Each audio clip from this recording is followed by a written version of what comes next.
नमस्कार दोस्तों, मंतव्यम शिक्षण संस्थान यूट्यूब चैनल पर आप सभी का स्वागत है। दोस्तों, आपको पता है हम इस चैनल पर मनोविज्ञान की महत्वपूर्ण क्लासें चल रही हैं।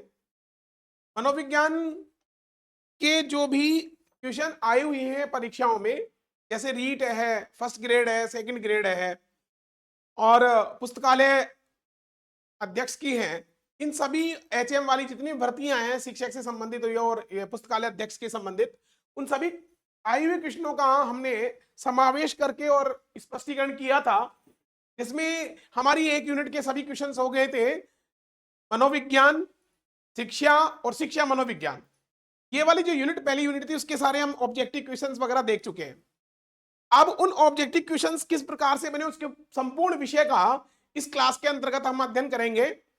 ये जो क्लास है उसमें हम आज मनोविज्ञान और शिक्षा दोनों के बारे में अध्ययन करने वाले हैं। नेक्स्ट क्लास में हम शिक्षा मनोविज्ञान का अध्ययन करेंगे। आज हम बात कर रहे हैं मनोविज्ञान की। किसकी बात कर रहे हैं आज हम बात कर रहे हैं मनोविज्ञान की। ठीक है दोस्तों, इसकी बात कर रहे हैं मनोविज्ञान की। इनके क्वेश्चंस हमने ऑब्जेक्टिव पहले देख चुके हैं। ये 4 वीडियोस यूट्यूब पे डाले हुए हैं, आप उनको, बहुत ही महत्वपूर्ण वीडियोस हैं, उनको देखना। आज हम बात कर रहे हैं मनोविज्ञान की। तो आप बताइए मनोविज्ञान है क्या? आप क्या जानते हैं मनोविज्ञान के बारे में? मनोविज्ञान क्यों पढ़ना जरूरी है? क्या मनोविज्ञान के बिगर पढ़े हम अच्छे टीचर नहीं बन सकते, अच्छे पुस्तकालय अध्यक्ष नहीं बन सकते? तो देखिए, मनोविज्ञान को बहुत एक अच्छा विषय है। मनोविज्ञान आज एक हमारी बहुत ही जरूरत हो गई है। क्यों जरूरत हो गई है? क्योंकि मन विज्ञान को बिगड़ जाने, मनोविज्ञान को, ये हमें एक बहुत कुछ हमें मेथड्स देता है, ऐसा विधि देता है। क्योंकि मनोविज्ञान के जो टॉपिक्स हैं वो इतने अच्छे हैं जिन्हें हम जानकर हम हमारा जीवन संवार सकते हैं और ये मानिए हम बहुत अच्छी इस तरीके के अपने व्यवहार को बना सकते हैं। बात निकल के आई है व्यवहार की। तो वर्तमान में इस मनोविज्ञान को व्यवहार का विज्ञान ही कहते हैं। पहली बात तो क्या कहते हैं मनोविज्ञान को? यानी वर्तमान में इसको क्या कहते हैं भाई?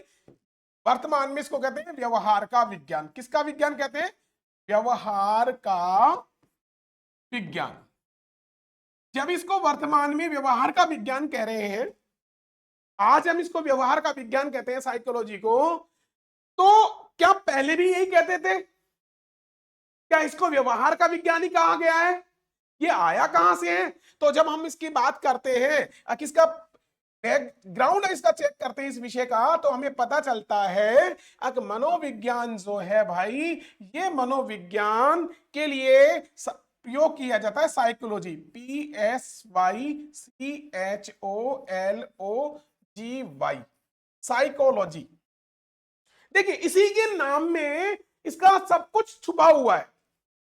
साइकोलॉजी शब्द के लिए प्रयोग करते हैं। तो अब बात आती है यार, साइकोलॉजी शब्द है, ये शब्द कहां से बना है, कैसे बना है? तो हमें पता चलता है कि साइकोलॉजी शब्द है जो एक व्यक्ति हुआ है जिसका नाम है गेरेट। क्या नाम है भाई जिस व्यक्ति का नाम है गेरेट।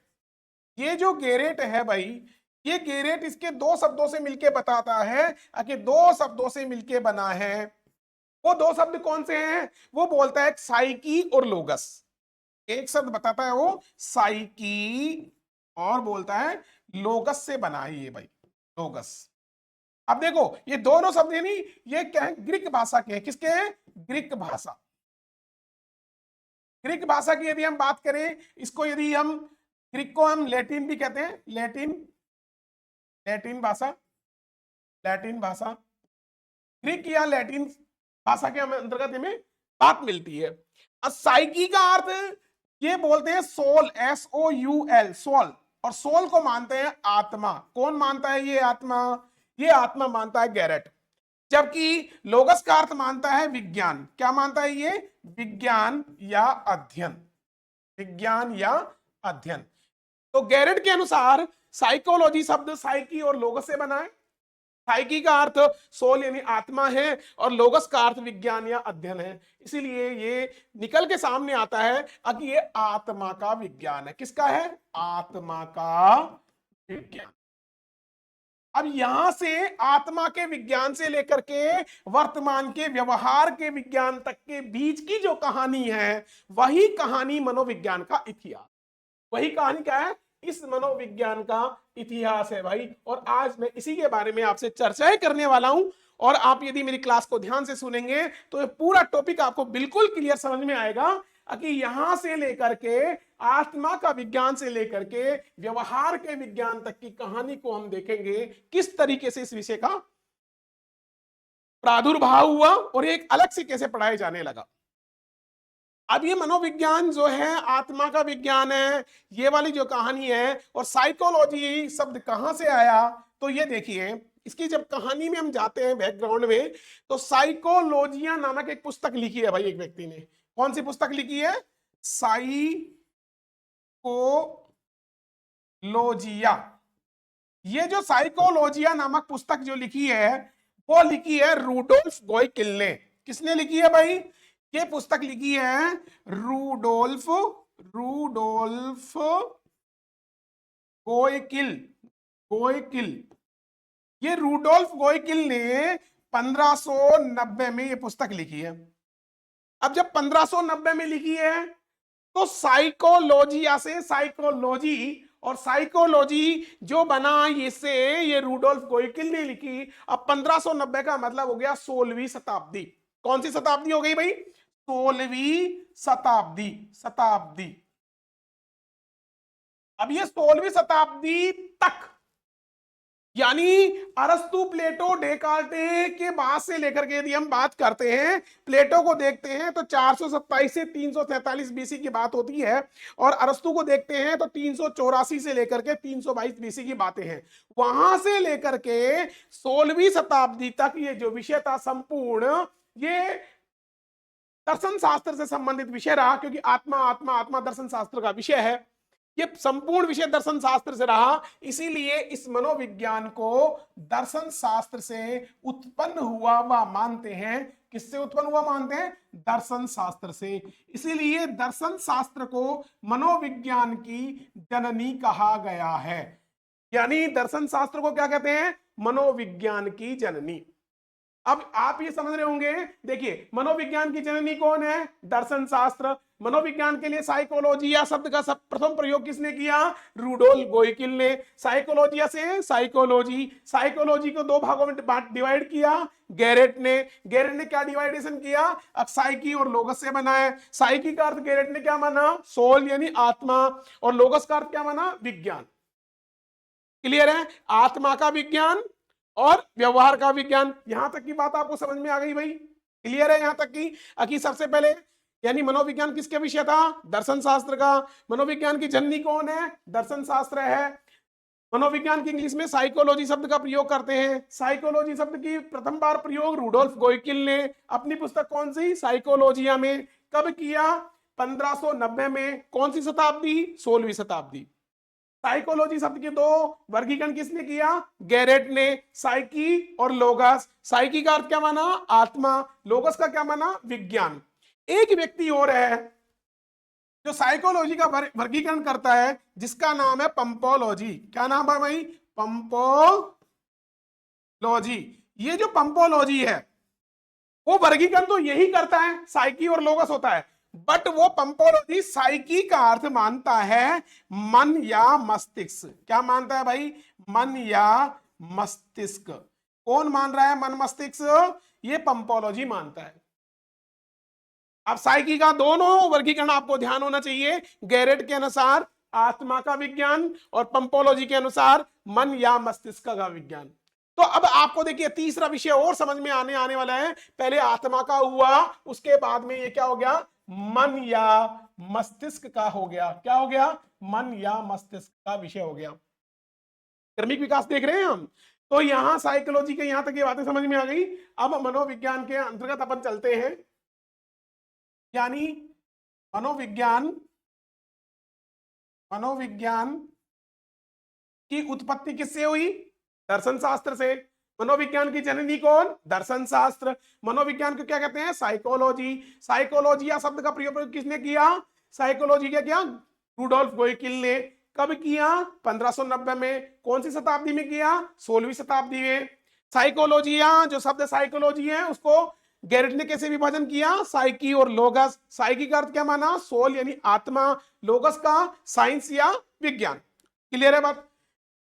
पंपोलॉजी ने क्या माना, पंपोलॉजी ने सोल का अर्थ क्या, सोल को क्या यानी मनोविज्ञान को साइकी, साइकी का अर्थ क्या माना, मन या मस्तिष्क, और जबकि उसका क्या माना, विज्ञान। यहां तक की बातें हैं। अब मनोविज्ञान जो है ये दो शब्दों से मिलकर बनने के बाद की जब हम देखते हैं तो इसका क्रमिक विकास यदि हम बात करें, सबसे पहले इसको आत्मा का विज्ञान कहते थे। क्या कहते हैं इसको, आत्मा का विज्ञान। इसके बाद में इसको कहने लग गए भाई मन या मस्तिष्क का विज्ञान, मस्तिष्क का विज्ञान। इसके बाद में इसको कहने लगे चेतना का विज्ञान, चेतना का विज्ञान। और इसके बाद में वर्तमान में इसको कहते हैं व्यवहार का विज्ञान, व्यवहार का। क्लियर है बात भाई। यानी सबसे पहले इसको क्या कहने लगे, आत्मा का, फिर कहने लगे इसको मन मस्तिष्क का। तो इसके लिए हम एक शब्द का प्रयोग कर सकते हैं जिसका नाम यदि हम देखेंगे आप समझ जाएंगे, ये है आत्म चेत व्यवहार। क्या है भाई, आत्मचेत व्यवहार। आ से हम लेंगे इसको आत्मा का, मैं से क्या लेंगे मन मस्तिष्क का, कैसे क्या लेंगे चेतना का, और व्यवहार से क्या लेंगे व्यवहार का। यानी आत्मचेत व्यवहार। मनोविज्ञान को इन चार भागों में बांट सकते हैं अपन। यानी पहला हो गया आत्मा का, दूसरा हो गया मन मस्तिष्क का, तीसरा चेतना का, और चौथा व्यवहार का। ये इसका क्रमिक विकास हुआ है। यानी मनोविज्ञान का क्या हुआ है, क्रमिक विकास हुआ है। कैसे कैसे, आत्मा का विज्ञान, मन मस्तिष्क का विज्ञान, चेतना का विज्ञान, और व्यवहार का विज्ञान। अब दोस्तों समझिए, आत्मा का जो विज्ञान है, ये जो आत्मा का विज्ञान, यहां हम बात कर रहे हैं 16वीं शताब्दी तक। 16वीं शताब्दी तक आप समझ गए, रूडोल्फ कोएकिल साइकोलॉजी शब्द का प्रयोग किया। यानी 16वीं शताब्दी तक ये पूरा विषय है मनोविज्ञान आत्मा का विषय रहा। किसका विषय रहा, आत्मा का। और इस आत्मा का कहने वाले कौन कौन व्यक्ति थे, एक व्यक्ति था अरस्तु, दूसरा है भाई प्लेटो, और तीसरा है डेकार्टे। कौन है भाई, डेकार्टे। अरस्तु, प्लेटो और डेकार्टे, ये लोग क्या है, आत्मा का विषय मानते थे और आत्मा दर्शन शास्त्र से संबंधित है। मन मस्तिष्क के मानने वाले की यदि हम बात करें, मन मस्तिष्क का मानने वाला है, एक है पंपोलॉजी, पंपोलॉजी। दूसरा व्यक्ति जो हम बात कर रहे हैं पंपोलॉजी,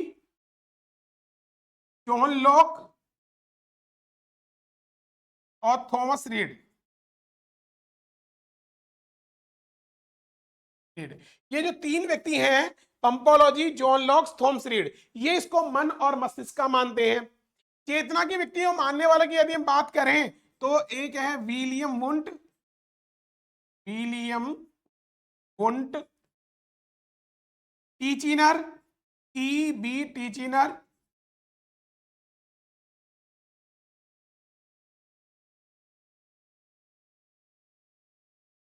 एक है जेम्स सल्ली,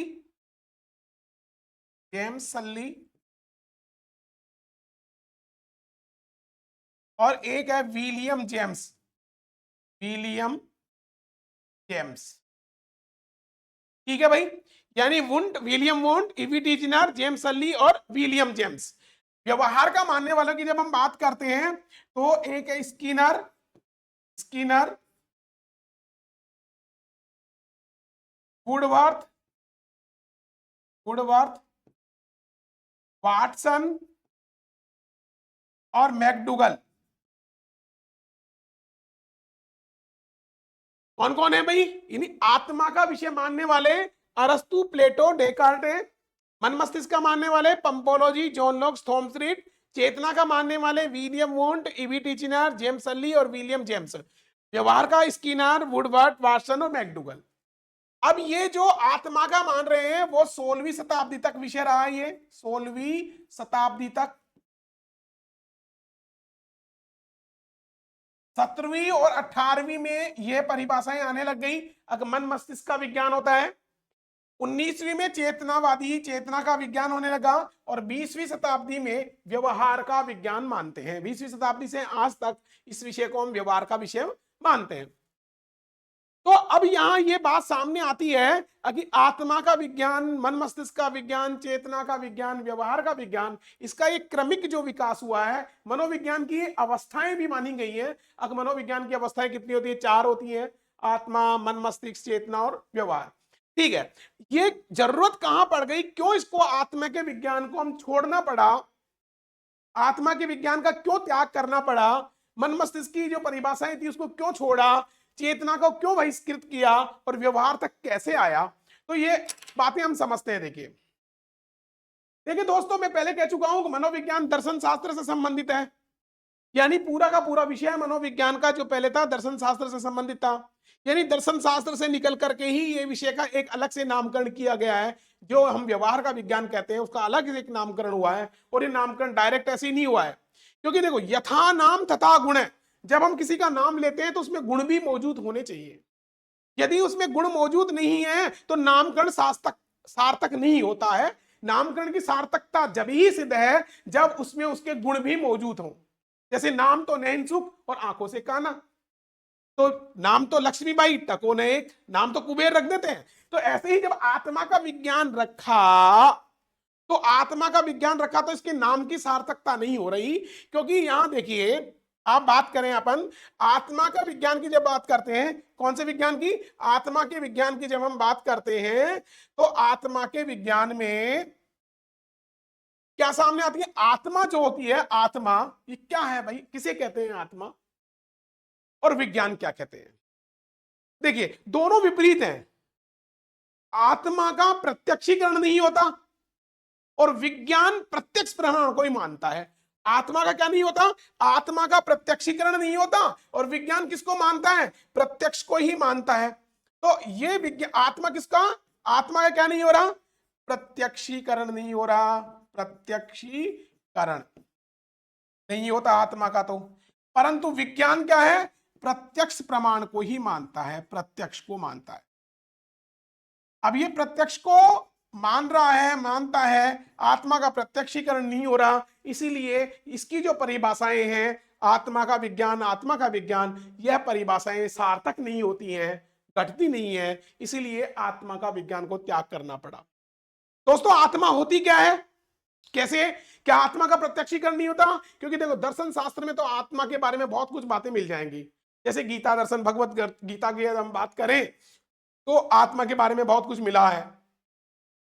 आत्मा के बारे में कहा है नैनम चिंदंती शस्त्राणी नैनम दहति पावक, ऐसे बहुत सारी चीजें हमें आत्मा के बारे में मिल जाएंगे। आत्मा सो परमात्मा, आपने सुना होगा, वो लोग चर्चा करते किसी की आत्मा को मत सताओ। तो यार वास्तव में आत्मा है क्या? तो आत्मा देखिए ये उसी तरह मौजूद है जैसे देखिए पानी की बोतल है। अब इस पानी की बोतल में यदि मैं इसमें चीनी मिला दूं, पानी में क्या मिला दे अपन? चीनी मिला दे, और चीनी मिलाने के उपरांत उसको कहें भाई इसमें क्या दिखाई दे रहा है, क्या कहेंगे? इसमें केवल पानी दिखाई दे रहा है। क्या चीनी दिखाई दे रही है? क्या नहीं दिखाई दे रही। क्या दिखाई दे रहा है हमें? केवल पानी दिखाई दे रहा है। लेकिन इस पानी को यदि हम पी करके देखें, थोड़ा सा टेस्ट करें, तो इसमें हमें कैसा महसूस होगा? मीठापन महसूस होगा। हम कहेंगे इसमें मीठा है, यानी चीनी है। पानी के कोई से भी हिस्से में देखिए, चाहे ऊपर से पानी पिए, चाहे हम यहाँ बीच में छेद करके पिए, या नीचे से कैसे भी पानी लेंगे, तो पूरे पानी में चीनी व्याप्त है। क्या व्याप्त है भाई? चीनी व्याप्त है। ठीक उसी प्रकार से संपूर्ण शरीर में आत्मा का निवास है, आत्मा मौजूद है, तभी हम बोल पा रहे हैं, तभी हम कर पा रहे हैं, तभी पढ़ पा रहे हैं। आत्मा है तो हम है।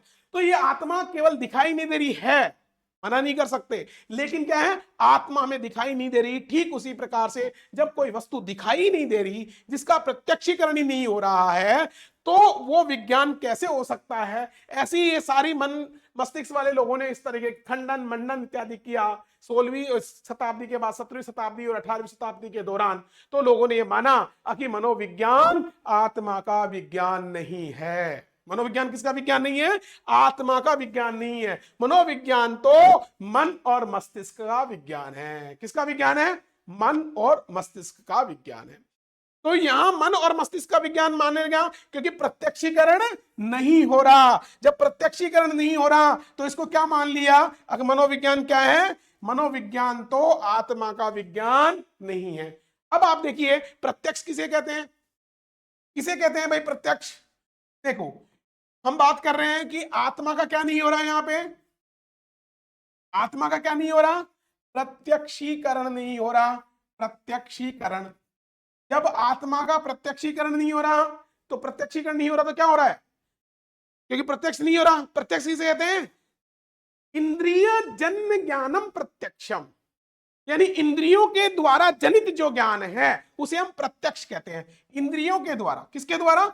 इंद्रियों के द्वारा। इंद्रियों के द्वारा जो ज्ञान होता है, क्या होता है? ज्ञान होता है, उसे हम प्रत्यक्ष कहते हैं। इंद्रियां कितनी है? इंद्रियां 5 है। कौन कौन सी? आंख है, कान है, नाक है, मुंह है और त्वचा है। यानी देखने के बाद में मैं प्रत्यक्षीकरण हो जाए, आत्मा दिखाई नहीं देती। कानों के द्वारा हम सुन नहीं सकते हैं आत्मा की कोई बात। यहां इसके बाद नाक के द्वारा सूंघी नहीं जा सकती, मुंह के द्वारा ये सारी चीजें हम टेस्ट नहीं कर सकते, स्पर्श नहीं कर सकते। तो ये प्रत्यक्षीकरण की हम बात कर रहे हैं कि इंद्रियों के द्वारा जो भी ज्ञान होता है उसको हम प्रत्यक्ष मानते हैं। इसीलिए पहला जो 16वीं शताब्दी में जो परिभाषाएं थी, मनोविज्ञान जो है आत्मा का विज्ञान है, वो धीरे धीरे खंडित होने लग गई और आत्मा के विज्ञान को छोड़ दिया। दूसरी बात निकल के आई, क्या निकल के आई भाई इसके अंतर्गत? हम देखते हैं मन और मस्तिष्क की बात निकल के आई। अब आत्मा का विषय तो नहीं है, लेकिन 17वीं 18वीं शताब्दी में क्या हो गया? अब मनोविज्ञान तो मन और मस्तिष्क का विज्ञान है। मनोविज्ञान किसका विज्ञान है? मनोविज्ञान तो मन और मस्तिष्क का विज्ञान है। किसका विज्ञान मान रहे हैं? इसको मान रहे हैं मन और मस्तिष्क का। अब देखो, मन या मस्तिष्क का विज्ञान। अब ये जो बात निकल के आई ये 16वीं में थी, 16वीं तक। 17वीं और 18वीं में ये बातें जो निकल के आई मन मस्तिष्क का, तो क्या मन का और मस्तिष्क का भी प्रत्यक्षीकरण होता है क्या भाई? अब आप देखिए, जब आत्मा का प्रत्यक्षीकरण नहीं हो रहा तो मन और मस्तिष्क का प्रत्यक्षीकरण भी नहीं होता। जब मन और मस्तिष्क का प्रत्यक्षीकरण ही नहीं हो रहा तो मन और मस्तिष्क का प्रत्यक्षीकरण नहीं होने के बाद में जो 16वीं शताब्दी में जिन लोगों ने आत्मा को छोड़ा था, उन्होंने मन मस्तिष्क का भी त्याग कर दिया। अब मन मस्तिष्क का त्याग क्यों? क्योंकि मन तो क्या है? मन एव मनुष्यानाम कारण मोक्ष बंधयो। मन तो है मनुष्य के कारण मोक्ष बंधन का कारण बनता है। मन तो चंचल है, क्षण में यहाँ और क्षण में कहां भी जाकर के, हम कहीं भी जाकर के आज यहाँ खड़े हैं, हमें याद है यहाँ किसके साथ हमने गोलगप्पे खाए थे, ये लो साहब, हम तुरंत वहां पहुंच सकते हैं। मन तो क्षण में क्या कर सकता है? कहीं भी जा सकता है। उसका अध्ययन करना आसान बात नहीं है, उसको प्रत्यक्षीकरण नहीं होता। आप बॉडी से प्रेजेंट है लेकिन मन से नहीं है, तो ऐसी स्थिति के अंतर्गत क्या गया? मन का भी अध्ययन करना बड़ा मुश्किल बात है, क्योंकि उसका प्रत्यक्षीकरण नहीं होता। और धीरे धीरे इस मन मस्तिष्क का भी क्या कर दिया? त्याग कर दिया। जो 16वीं शताब्दी में आत्मा थी वो 17वीं 18वीं मन मस्तिष्क हो गई, और मन मस्तिष्क के बाद में लोगों ने जब इसका त्याग किया तो क्या स्थिति होने लगी? यहां पे इसको दूसरी परिभाषा निकल के आने लगी, अब मनोविज्ञान तो चेतना का विज्ञान है। क्या बात आने लग गई? मनोविज्ञान तो चेतना का विज्ञान है। अभी जब चेतना की बात करने लग गए भाई, अब चेतना का विज्ञान है, तो चेतना क्या होती है? चेतना जागृत अवस्था को ही चेतना कहते हैं। किसको कहते हैं? जागृत अवस्था को ही हम क्या कहेंगे? चेतना कहें। हम जाग रहे हैं, सब कुछ है, जागृत अवस्था ही चेतना है। तो अब जागृत अवस्था का प्रत्यक्षीकरण हो रहा है, क्योंकि मन की ये चेतना भी क्या होती है? मन से आबद्ध होती है। किससे आबद्ध होती है? मन से आबद्ध रहती है, मन के ऊपर इसके छड़ी रहती है। तो ये जो चेतना की जो हम बात करते हैं, किसकी चेतना की बात कर रहे हैं? तो देखिए, जो 19वीं शताब्दी में बात निकल के आई, किसकी? चेतना की। चेतना का मनोविज्ञान या चेतना का विज्ञान, चेतना का विज्ञान। देखिए, चेतना का विज्ञान, ये जो चेतना का विज्ञान निकल गया, तो चेतना किससे आबद्ध रहती है? चेतना मन से आबद्ध रहती है। सिगमंड फ्राइड ने चेतना के बारे में कहा है, चेतना की बरकत किया, और मैकडूगल ने भी अपनी एक किताब लिखी है जिसका नाम है आउटलाइन ऑफ साइकोलॉजी, उसमें चेतना शब्द की बरकत आलोचना की है। आगे हम पढ़ेंगे इनके बारे में भी। तो चेतना का जो विज्ञान है, क्योंकि चेतना भी क्या होती है, मन से आबद्ध रहती है। जागृत अवस्था सिगमंड फ्रायड बताता है कि ये केवल 1/10 रहती है, जबकि 9/10 अजागृत अवस्था रहती है, अचेतन मन होता है। अब ये 9/90%, तो 10% का केवल हम जागृत अवस्था में रहते हैं। चेतना कैसे आबद्ध रहती है, कई बार आपने देखा होगा, यदि हमारा मन कहीं दूसरी जगह है, हम आंखों से खुली देख रहे हैं, दिन में बैठे हैं, मम्मी कह रही है बेटा सुन बेटा सुन, बेटा सुनता ही नहीं है, क्योंकि वो देखिए जागृत आंखें खुली हैं, वो जागृत अवस्था नहीं है, उसका मन, उसकी चेतना कहीं दूसरी जगह भटकी हुई है। जब उसकी चेतना नहीं है, जब उसको जोड़ते हैं अरे बेटा सुन, तो बेटा कहता हाँ क्या हुआ। तो ये सारी चेतना के साथ चलते थे, इसका भी धीरे धीरे क्या होने लग गया, खंडन होने लग गया, और इसका भी प्रत्यक्षीकरण नहीं हो रहा, चेतना का भी। तो ये इस स्थिति में आने के बाद में धीरे धीरे 20वीं सदी में आते आते क्या हो गया, मनोविज्ञान चेतना का विज्ञान न रह करके क्या बन गया, 20वीं शताब्दी में ये बन गया व्यवहार का विज्ञान। किसका विज्ञान बन गया भाई, व्यवहार का विज्ञान। इसका विज्ञान बन गया व्यवहार का विज्ञान। तो ये मनोविज्ञान का क्रमिक विकास हो गया, आत्मा का विज्ञान, मन मस्तिष्क का विज्ञान, चेतना का विज्ञान और व्यवहार का विज्ञान। अब यहां पे जब हम देखते हैं आत्मा का विज्ञान, मन मस्तिष्क का विज्ञान, चेतना का विज्ञान और व्यवहार का विज्ञान, तो आत्मा के मानने वाले कौन कौन से हैं, अरस्तु है, प्लेटो है, डेकार्टे है। मन मस्तिष्क का मानने वाले कौन कौन से हैं, पंपोलॉजी है, जॉन लॉक है, थॉमस रीड है। और चेतना का William wound, EV Titchener, James सली, विलियम जेम्स। व्यवहार का स्किनर, वुडवर्ड, वाटसन और मैकडूगल। क्लियर है बात भाई।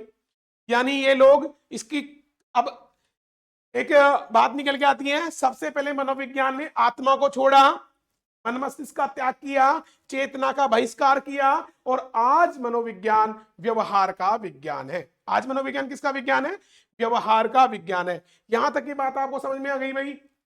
ये नाम आपके याद होने चाहिए। आत्मा का मानने वाले कौन कौन से हैं, मन मस्तिष्क का मानने वाले कौन कौन से हैं, चेतना का कौन मानता है, व्यवहार का कौन मानता है। यानी आत्मचेत व्यवहार क्या है भाई, आत्मचेत व्यवहार। और आत्मचेत व्यवहार कहां से है, 16 से लेकर के 20 तक चल रहा है। 16 तक क्या था आत्मा का, 17 में क्या है, 18 में क्या है, देखो 17 18 दो दिख रहे हैं, तो यहाँ दो दिखे नहीं, मन और मस्तिष्क। 19 में क्या दिख रही है, चेतना, और 20 में क्या दिख रहा है, व्यवहार। क्या दिख रहा है, व्यवहार। इन्हीं से प्रश्न हम मनोविज्ञान के बारे में देख सकते हैं। ये चीजें आपको क्लियर होनी चाहिए। मनोविज्ञान के लिए साइकोलॉजी या शब्द का प्रयोग किया रुडोल्फ गोइकिल ने। साइकोलॉजी शब्द दो शब्दों से मिलकर बना है, ग्रीक भाषा या लैटिन भाषा की हम बात कर सकते हैं, उससे उत्पत्ति है इसकी, मानते हैं लैटिन शब्द है। इसी के साथ में क्या है, साइको यानी साइकी और लोगस। साइकी का अर्थ सोल, गैरिड मानता है जिसको आत्मा कहता है वो, यानी आत्मा का मनोविज्ञान। पंपोलॉजी उसको क्या कहता है, आत्मा को, सोल को क्या कहता है वो, आत्मा नहीं कह करके मन मस्तिष्क कहता है। ये वाली बात समझ में आ गई, क्लियर। आगे चलते हैं, ये चीजें आपको क्लियर है, आत्मा, मन मस्तिष्क, चेतना और व्यवहार, ये चीज समझ में आ गई। क्योंकि आत्मा को क्यों छोड़ा, प्रत्यक्षीकरण नहीं हुआ। मन मस्तिष्क का क्यों त्याग किया गया, प्रत्यक्षीकरण नहीं हुआ। चेतना का क्यों त्याग किया, क्योंकि ये मन से ही आबद्ध रहता है, इसका भी प्रत्यक्षीकरण नहीं होता। सिगमंड फ्रायड इसके बारे में बहुत कुछ देते हैं, जब हम पर्सनालिटी पढ़ेंगे, सिगमंड फ्रायड को देखेंगे, तब इसके बारे में बहुत अच्छे से डिटेल से और भी पढ़ेंगे हम, चेतना के बारे में, मन के बारे में। इसके बाद में मनोविज्ञान व्यवहार का विज्ञान है। किसका विज्ञान है, व्यवहार का विज्ञान है। अब क्या व्यवहार का प्रत्यक्षीकरण होता है क्या, देखिए व्यवहार का प्रत्यक्षीकरण होता है क्या, बताइए भाई। अब बात कर रहे हैं अपन किसकी, व्यवहार की। तो व्यवहार का विज्ञान यानी 20वीं शताब्दी से लेकर के आज तक, आज मैं आपकी क्लास ले रहा हूं तब तक, आज तक ये मनोविज्ञान किसका विज्ञान है, व्यवहार का विज्ञान। अब मेरे को ये बताइए बंधुओं, अगर जो व्यवहार का विज्ञान है, हमने कहा आत्मा का प्रत्यक्षीकरण नहीं होता, मन मस्तिष्क का प्रत्यक्षीकरण नहीं होता, चेतना का भी नहीं हो रहा, तो क्या व्यवहार का प्रत्यक्षीकरण होता है, बताइए। देखिए क्या व्यवहार का प्रत्यक्षीकरण है, बोलिए। बिल्कुल व्यवहार का प्रत्यक्षीकरण होता है। व्यवहार कहते किसे, व्यवहार किसे कहा जाता है, यानी व्यवहार है क्या, जानते हैं आप, व्यवहार होता क्या है क्या चीज व्यवहार। तो व्यवहार की जब हम बात करते हैं तो व्यवहार किसे कहते हैं, व्यवहार कहते हैं क्रिया का संपादन। क्रिया का संपादन क्या होता है? व्यवहार होता है। क्रिया का संपादन क्या चीज है भाई? व्यवहार है। कैसे? क्रिया किसे कहते हैं? कर्ता जो कुछ भी करता है वह क्रिया है। कर्ता के द्वारा संपादित जो कार्य कर रहा है वो किसके माध्यम से करेगा? क्रिया के माध्यम से करेगा। और क्रिया का क्या होगा? प्रत्यक्षीकरण होगा। तो व्यवहार का क्या होता है? व्यवहार का क्या होता है? प्रत्यक्षीकरण होता है, प्रत्यक्ष होता है व्यवहार। कैसे? मैं आपके सामने पढ़ाने की क्रिया कर रहा हूं, ये आपके सामने जो पढ़ाने की क्रिया चल रही है दोस्तों, तो इसका प्रत्यक्षीकरण हो रहा है कि नहीं हो रहा? क्योंकि मैं कौन सी क्रिया कर रहा हूं? पढ़ाने की क्रिया। आप पढ़ने की क्रिया कर रहे हैं, सुनने की क्रिया कर रहे हैं, देखने की क्रिया कर रहे हैं, जो भी कुछ कर रहे हैं वो क्रिया का क्या कर रहे हैं? आप संपादन कर रहे हैं। जब वो क्रिया का संपादन हो रहा है तो उसका क्या हो रहा है? प्रत्यक्षीकरण हो रहा है। जब प्रत्यक्षीकरण हो रहा है तो उसका मूल्यांकन भी चल रहा है। अच्छा पढ़ाता है, खराब पढ़ाता है, नहीं बढ़िया हो रहा है, चल जैसे चलने की क्रिया। तो क्रिया में क्या होता है? एक चीज की प्राप्ति होती है, दूसरे का विचो होता है। जैसे हम यहां खड़ा हूं, यहां से मेरे एक ये चल रहे हैं, तो ये क्रिया है। ये क्रिया है तो इसका प्रत्यक्षीकरण हो रहा है, तो यही व्यवहार है। अरे भैया अच्छा लिखता है, तो लिखने की क्रिया क्या हो? मूल्यांकन हो रहा है। अरे भली प्रकार से पढ़ता है, देखता है, सुनता है, जो कुछ भी होता है वह संपूर्ण क्रियाओं के अधीन है और क्रियाओं का हम प्रत्यक्षीकरण कर सकते हैं। इसीलिए मनोविज्ञान आज इसका विषय है, व्यवहार का विषय। और प्रत्यक्षीकरण होने के साथ ही इसीलिए इसके साथ में इसको व्यवहार का विज्ञान, और यह परिभाषा 20वीं शताब्दी से आज तक 21वीं शताब्दी आ रही है, यहां तक व्यवहार व्यवहार व्यवहार चला जा। क्लियर है बात भाई? अब आपको देखो ये चीज समझ में आ जानी चाहिए। हम केवल छोटी सी बात पढ़े, अब मनोविज्ञान का क्रमिक विकास जो हुआ है, वो क्रमिक विकास कैसे? पहले आत्मा, फिर मन मस्तिष्क, फिर चेतना, और फिर जाकर के व्यवहार। पहले मनोविज्ञान आत्मा का, क्यों? क्योंकि उसका प्रत्यक्षीकरण नहीं हुआ। मन मस्तिष्क का भी प्रत्यक्षीकरण नहीं हो रहा। चेतना का क्या हो रहा है? 1/10 भाग इसके अंदर चेतना जागृत अवस्था रहती है, मन के द्वारा आवत रहता है, पूर्णतः नहीं है, इसलिए इसका प्रत्यक्षीकरण नहीं हो रहा। व्यवहार का इसलिए टिका हुआ है 20वीं से आज तक, क्योंकि इसका प्रत्यक्षीकरण होता है। अब आत्मा का मानने वाले कौन कौन से हैं? अरस्तु, प्लेटो, डेको आत्मा के मानने वाले हैं। यदि हम पंपोलॉजी, जॉन लॉक, थॉमस रीड कौन है? मन मस्तिष्क के माने हैं। वुंड, जेम्स और टीचिनर और सल्ली किसके हैं? वुंड, जेम्स, टीचिनर, सल्ली किसके हैं? ये चेतना के हैं। और व्यवहार का स्किनर है, वुडवर्थ है, वाटसन है, मैकडूगल, ये सारी चीजें इसको मानने वाले हैं। क्लियर है बात भाई? तो इसीलिए ये आत्मचेत व्यवहार वाली जो बात है वो आपको समझ में आ जानी चाहिए। दोबारा से इस बात को लिख रहा हूं और यहां से हम प्रश्न बना सकते हैं बहुत सारे। आत्म चेत व्यवहार, याद रह जाएगा ये, आत्मचेत व्यवहार। अब आत्मचेत व्यवहार में आ से हम क्या लेंगे भाई? आ से हम लेंगे, आ से क्या लेंगे? आत्मा। आ से क्या लेंगे? आ से आत्मा का विज्ञान। में से क्या लेंगे हम?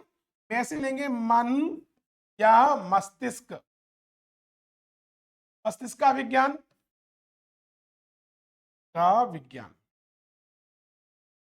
कैसे क्या लिया हमने? चेतना का विज्ञान। और व्यवहार से क्या लिया हमने? व्यवहार का विज्ञान। क्लियर है बात भाई?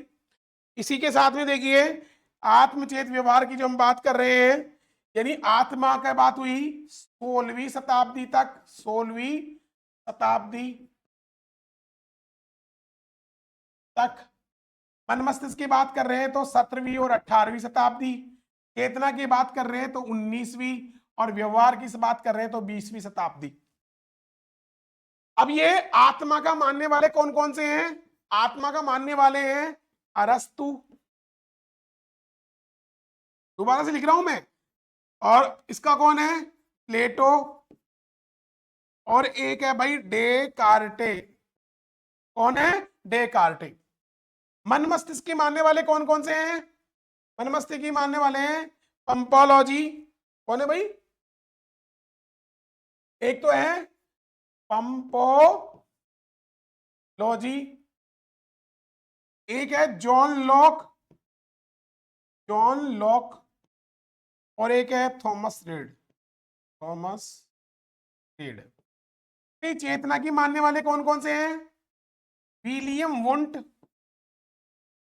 William Wundt, William James, William James, E V टीचिनर,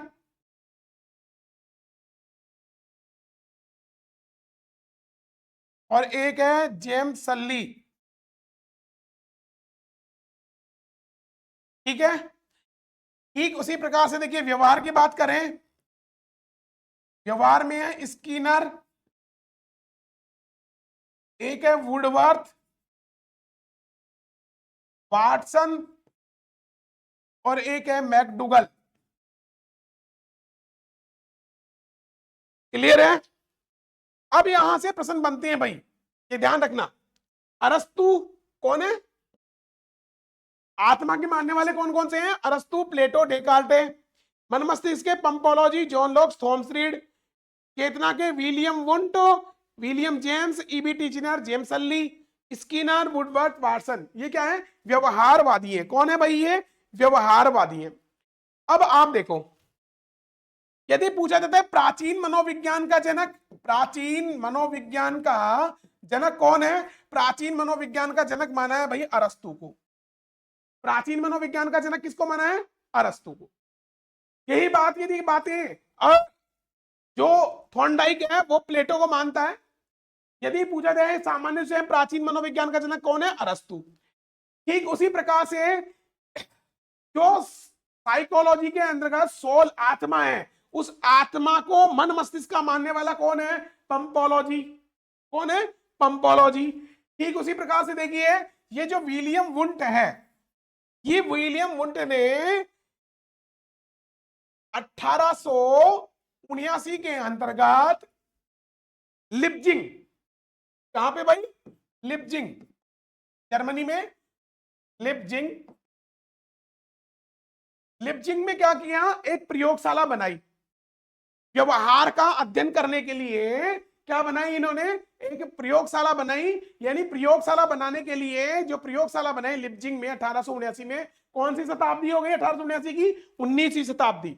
इसीलिए इसको, विलियम वुंट को प्रयोगशाला बनाने की वजह से प्रायोगिक मनोविज्ञान का, किसका? प्रायोगिक मनोविज्ञान का जनक कहते हैं। क्या कहते हैं? प्रायोगिक मनोविज्ञान का जनक, मनोविज्ञान का जनक एक तो। दूसरा इसे आधुनिक मनोविज्ञान का जनक भी कहते हैं भाई, आधुनिक मनोविज्ञान का जनक भी इसी कहते हैं। किसको कहते हैं? विलियम वुंट को। वुंट 79 साल में लैब बनाई, नाप, यानी मान्य प्रयोगशाला बनाई लिप्जिंग के अंतर्गत। ये जो लिप्जिंग में जो जगह बनी थी, लिप्जिंग की जब हम बात करते हैं जर्मनी में, यहां आज कार्ल मार्क्स विश्वविद्यालय, कार्ल मार्क्स, कौन सा विश्वविद्यालय है भाई? कार्ल मार्क्स विश्वविद्यालय। ये भी पूछे हुए प्रश्न है भाई, वुंट के द्वारा प्रयोगशाला कब बनाई गई? 1879 में बनी, लिप्जिंग में, जर्मनी, यानी कार्ल मार्क्स विश्वविद्यालय। और इसीलिए इसको आधुनिक मनोविज्ञान का जनक कहते हैं। विलियम जेम्स जो है भाई, ये जो विलियम जेम्स है, इसने मनोविज्ञान को दर्शन शास्त्र से पूर्णतः मुक्त करवाया। इसीलिए इस विलियम जेम्स को अमेरिकी मनोविज्ञान का जनक माना गया है। कौन सा? अमेरिकी, अमेरिकी मनोविज्ञान का जनक। इसको आधुनिक अमेरिकी मनोविज्ञान का जनक कहते हैं, आधुनिक। ठीक है भाई। ऐसे ही देखिए, ये यहां से क्लियर हो रहे हैं प्रश्न आपको? क्या क्या? प्राचीन मनोविज्ञान का जनक कौन? अरस्तु है। पंपोलॉजी मन मस्तिष्क का मानता है। पंपोलॉजी किसका मानता है? मन मस्तिष्क का मानता है। विलियम वुंट ने प्रयोगशाला बनाई 1879 में लिप्जिंग में। लिप्जिंग में जो प्रयोगशाला बनाई, वहां आज जो विश्वविद्यालय है वो कौन सा है? कार्ल मार्क्स विश्वविद्यालय है। इसलिए प्रायोगिक मनोविज्ञान का जनक भी कहते हैं, आधुनिक मनोविज्ञान का जनक भी कहते हैं। इसी साथ विलियम जेम्स को आधुनिक अमेरिकी मनोविज्ञान का जनक कहते हैं। यहां तक क्लियर है? नेक्स्ट देखिए, ये जो वाटसन है, ये वाटसन है व्यवहारवादी। कौन है भाई? व्यवहार, यानी व्यवहार मनोविज्ञान का जनक। व्यवहार मनोविज्ञान का जनक कौन है? व्यवहार मनोविज्ञान के जनक की बात आ जाए तो वाटसन। पूरा नाम क्या है इसका? जॉन ब्राउड वाटसन। क्या नाम है वाटसन का? जॉन ब्राउड वाटसन। ये जो जॉन ब्राउड वाटसन है, जेबी वाटसन बोलते हैं इसको, जेबी वाटसन, ये जॉन ब्राउड वाटसन जो है व्यवहार मनोविज्ञान का जनक मानते हैं इसको। इसी के साथ में ये जो व्यक्ति वुडवर्थ है, इसकी एक बहुत ही प्रसिद्ध परिभाषा है वुडवर्थ की। वो प्रसिद्ध परिभाषा कौन सी है? वुडवर्थ कहता है मनोविज्ञान ने सबसे पहले आत्मा को छोड़ा। मनोविज्ञान ने सर्वप्रथम किसको छोड़ा? आत्मा को छोड़ा। मन मस्तिष्क का क्या किया? चेतना का बहिष्कार किया। और आज मनोविज्ञान व्यवहार का विज्ञान है। ये बहुत बड़ी परिभाषा कहता है भाई वुडवर्थ। कौन कहता है? वुडवर्थ। मैकडूगल है, ये जो मैकडूगल की हम बात करें तो मैकडूगल ने संवेगात्मक मनोविज्ञान का जनक कहा गया है भाई। मैकडूगल क्या कहा है? संवेगात्मक मनोविज्ञान का जनक,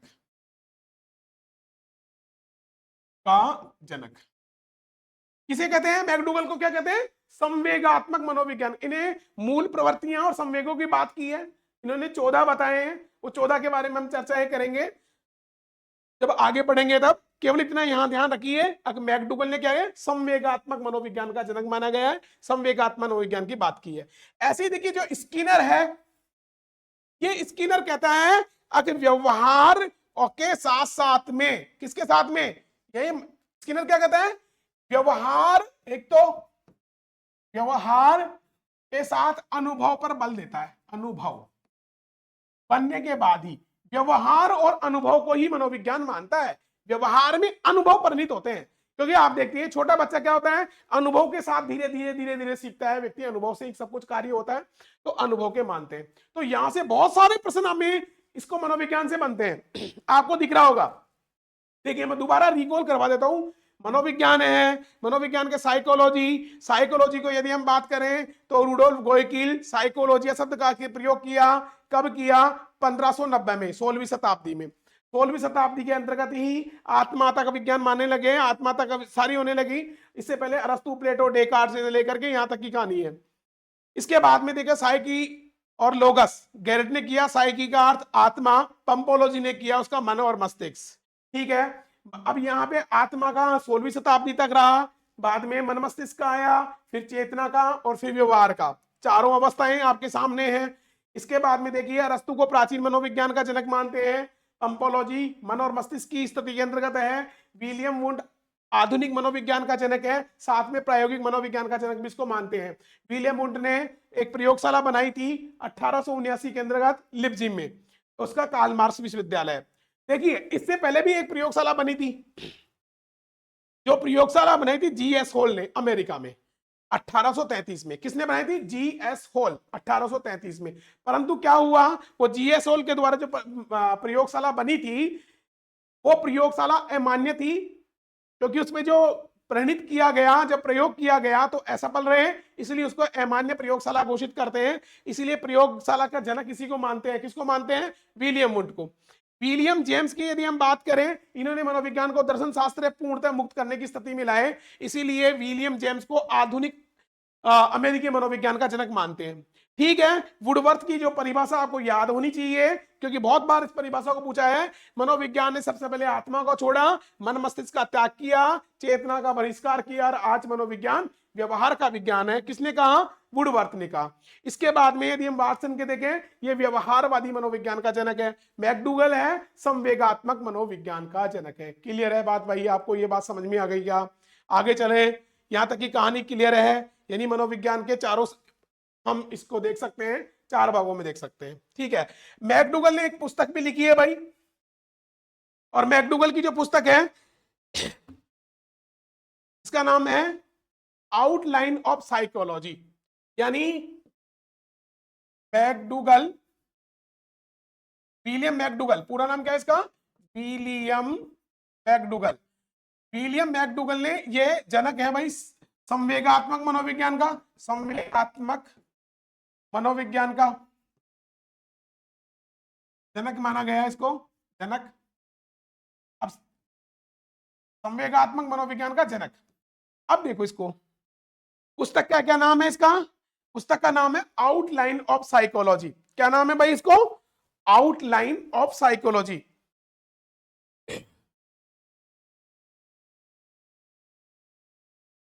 ऑफ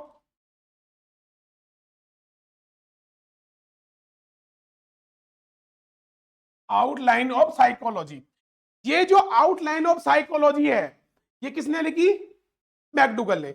और इस आउटलाइन साइकोलॉजी में ही इन्होंने क्या है, बार बार प्रश्न आता है ये कौन सी पुस्तक में की है, तो इन्होंने चेतना शब्द की आलोचना की है। चेतना शब्द की आलोचना, आलोचना किसने की है? चेतना शब्द की आलोचना की है विलियम मैकडूगल ने। चेतना शब्द की आलोचना, चेतना की आलोचना और भी की है, सिगमंड फ्रायड ने भी की है भाई। एक व्यक्ति और है जिसकी आलोचना करता है, फ्रायड। फ्रायड, क्योंकि फ्रायड ने भी क्या है, यहां मन मस्तिष्क के अंतर्गत जाता है, चेतना की आलोचना की है इसने, फ्रायड ने भी। ये दोनों चीजें आपको याद होनी चाहिए। इसके बाद में यदि हम देखते हैं, ये विलियम मैकडूगल, और विलियम मैकडूगल के बाद की यदि हम बात करें, व्यवहारवादियों की बात करें, तो वाटसन हो गए, सारे के सारे इस तरह से हम देख सकते हैं। और मनोविज्ञान के अंतर्गत जो प्रथम प्रयोगशाला, अमान्य प्रयोगशाला थी, प्रथम अमान्य प्रयोगशाला, अमान्य प्रयोगशाला, ये प्रयोगशाला कहां बनी? ये बनी भाई अमेरिका में, ये भी याद होना चाहिए, अमेरिका। अमेरिका में किसने? जी.एस. हॉल ने बनाई, लेकिन ये अमान्य रही। दूसरी मान्य प्रयोगशाला की यदि हम पहली मान्य प्रयोगशाला की बात करें तो विलियम वुंट ने बनाई, वुंट ने 79 के अंतर्गत आई। ये प्रयोगशाला बनी थी 1833 में, लेकिन ये किन्हीं कारणों से इस पे प्रयोग सही ठीक नहीं हो पाए, इसलिए इसको मना कर दिया गया और ये अमान्य घोषित हो गई। इसके बारे में कई बार प्रश्न बोले, अमान्य प्रयोगशाला कहां बनी थी, ठीक है। लेकिन इसने नींव इसने रख दी थी, अमेरिका के द्वारा जो प्रयोगशाला बनी थी जी.एस. हॉल के द्वारा, इसने इसकी नींव रख दी गई थी। क्लियर है बात भाई? अब आपको मनोविज्ञान का ये कार्य समझ में आ गया क्या भाई, ये बताइए आप तो। क्लियर है? यानी मनोविज्ञान क्या है, मनोविज्ञान किस तरह से कार्य करता है। अब हम बात करते हैं, अब मनोविज्ञान जो है, मनोविज्ञान का किस किस विषय के साथ में संबंध है, यानी मनोविज्ञान का अन्य विषयों के साथ संबंध। देखो दोस्तों, मनोविज्ञान वैसे तो कि व्यवहार का विज्ञान है, और व्यवहार का विज्ञान है तो सबके साथ इसका संबंध रखता है, बहुत सारे विषयों के साथ इसका संबंध है। तो इस संबंध कौन कौन विषय के साथ में है, तो इसको आप एक लाइन से समझ सकते हैं। मैं एक लाइन लिख रहा हूं, आज अदा विकास राशि से, ये लाइन रह जाएगी। और यही मनोविज्ञान का अन्य विषयों के साथ संबंध है। यहां से भी प्रश्न पूछ ले जाते हैं, अगर मनोविज्ञान का कौन कौन से विषयों के साथ संबंध है। आपको पहला टॉपिक समझ में आ गया होगा, मनोविज्ञान क्या है। मनोविज्ञान आत्मा, मन मस्तिष्क, चेतना और व्यवहार, किसने क्या कहा, कौन क्या है, ये बात समझ में आ गया। अब मनोविज्ञान का किन किन विषयों के साथ संबंध है, हम हमारे विषय की ओर जा रहे हैं, क्योंकि मनोविज्ञान के इतिहास से संबंधित यदि प्रश्न आएंगे तो एक या दो प्रश्न आएंगे केवल। इसके बारे में मैं चर्चाएं कर चुका हूं, और यदि आपने इस वीडियो को सुन भी लिया, देख, और आपने थोड़ा सा मनन नहीं, अपने बुद्धि के साथ में प्रयोग करते हुए सुन लिया ढंग से, एकाग्रचित्त होकर के, तो यहां से प्रश्न बाहर जाने वाला ही नहीं है, जरूर उन्हीं में से आ जाएगा। लेकिन कई बार इनका संबंध पूछ लेता है, कौन कौन से विषय के साथ संबंध है, तो ये आपको लाइन याद रहनी चाहिए, आज अदा विकास राशि से, और यही मनोविज्ञान के संबंध क्लियर हो जाएंगे भैया आपके। देखिए लाइन याद रह जाएगी, आज अदा करो क्या राशि, तभी तो विकास होगा, यानी बिगैर राशि के कुछ नहीं होता। तो यहां राशि की बात हो रही है, विकास के रहे हैं तो राशि चाहिए, तो ठीक है। तो आज अदा विकास राशि से, देखो याद करने के लिए हम थोड़ा सा क्या है, ट्रिक की बात कर रहे हैं थोड़ा सा, लेकिन मूल उसके लिए हम जाने के लिए हम बात कर सकते हैं। तो आ से हम लेंगे, आ से आयुर्वेद, आ से क्या लेंगे भाई, आ से लेंगे आयुर्वेद, आयुर्वेद, यानी मनोविज्ञान का आयुर्वेद के साथ संबंध है। मनोविज्ञान का किसके साथ संबंध है, आयुर्वेद के साथ है। जैसे लेंगे हम जनसंख्या, जनसंख्या, मनोविज्ञान का जनसंख्या के साथ भी संबंध है, जनसंख्या मनोविज्ञान। इसीलिए कहते हैं आयुर्वेद मनोविज्ञान, क्या सब्जेक्ट निकल के आता है, आयुर्वेद मनोविज्ञान, जनसंख्या मनोविज्ञान, जनसंख्या मनोविज्ञान। ऐसे लेंगे हम अर्थशास्त्र, क्या लेंगे, अर्थशास्त्र मनोविज्ञान, अर्थशास्त्र मनोविज्ञान। से हम लेंगे भाई दर्शन शास्त्र, दर्शन शास्त्र से भाई इसका बहुत बड़ा संबंध है, आपको पता ही है, दर्शन शास्त्र जो जननी है इसकी, से दर्शन शास्त्र। बी से हम लेंगे भाई विधि शास्त्र, कानून के साथ भी संबंध है भाई मनोविज्ञान का, विधि शास्त्र। और का से लेंगे हम कंप्यूटर, कंप्यूटर, कंप्यूटर शास्त्र के साथ भी मनोविज्ञान का संबंध है। कैसे हम लेंगे संगीत, संगीत शास्त्र के साथ भी भाई मनोविज्ञान का संबंध है। रा से लेंगे हम राजनीति, राजनीति, राजनीति शास्त्र के साथ भी भाई मनोविज्ञान का संबंध है। टी से लेंगे हम शिक्षा, और शिक्षा शास्त्र के साथ भी इसका संबंध है भाई मनोविज्ञान का। और से लेंगे हम समाज शास्त्र, समाज शास्त्र, और समाज शास्त्र के साथ भी मनोविज्ञान का संबंध है। क्लियर है बात भाई, कोई डाउट? अगर आपके प्रश्न आता है मनोविज्ञान का किसकी विषयों के साथ संबंध है, तो मनोविज्ञान का आयुर्वेद के साथ है, मनोविज्ञान का जनसंख्या के साथ है, मनोविज्ञान का अर्थशास्त्र के शास्त्र है, मनोविज्ञान का दर्शन शास्त्र है, मनोविज्ञान का विधि के शास्त्र है, मनोविज्ञान कंप्यूटर के शास्त्र है, समाज संगीत के साथ है, राजनीति के साथ है, शिक्षा के साथ है, और समाज शास्त्र। और समाज शास्त्र में समाज के संपूर्ण विषय जो भी आते हैं वो सभी विषय समाज शास्त्र के अंदर समाहित हो जाते हैं। तो मनोविज्ञान का सभी विषयों के साथ में संबंध है, ये हम इसके साथ में निकल के सामने आती हैं। अब ये मनोविज्ञान का संबंध है, ये चीजें आपको क्लियर हो जानी चाहिए कौन से विषय के साथ संबंधी है। यहां से यदि प्रश्न आता है तो हमारे जो विषय आता है, हमारा जो सब्जेक्ट है जिसकी हम बात कर रहे हैं, हम शिक्षा मनोविज्ञान शिक्षा शास्त्र की बात करेंगे।